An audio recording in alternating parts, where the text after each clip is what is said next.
Audio Jungle.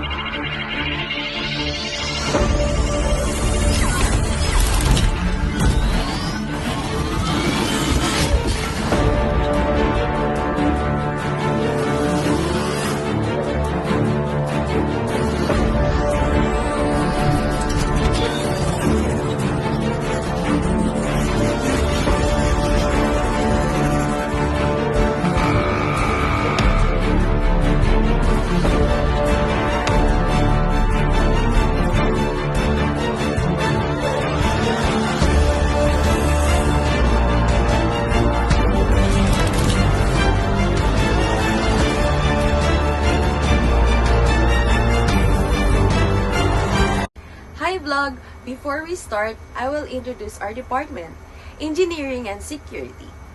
Did you know guys that engineering security has high demand, job security, and opportunities for innovation?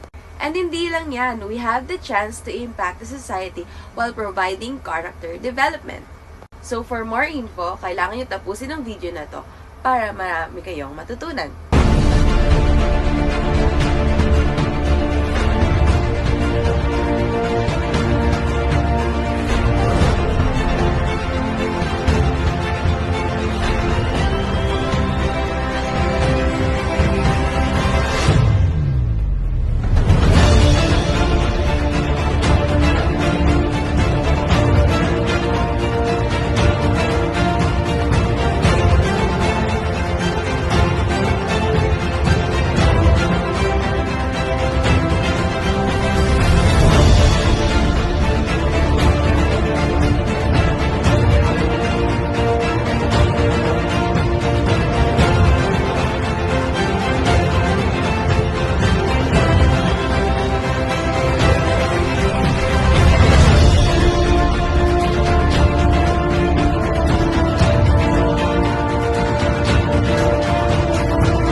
As a cybersecurity engineer at this hotel, my primary responsibility is to guard the hotel's digital systems and network from cyber threats.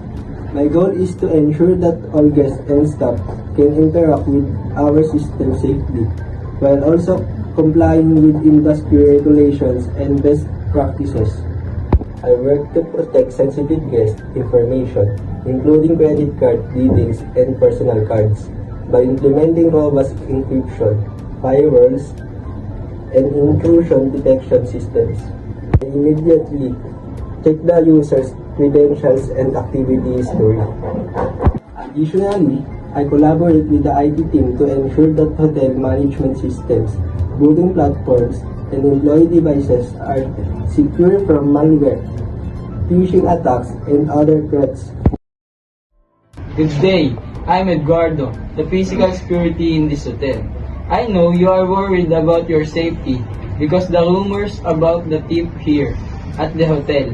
That's why I'm here to double check your door lock, biometrics, and your access card.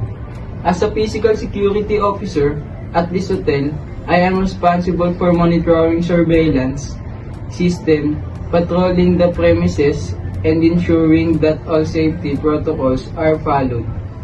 I perform regular checks of hotel entrances, exit, and parking areas to ensure unauthorized access is prevented.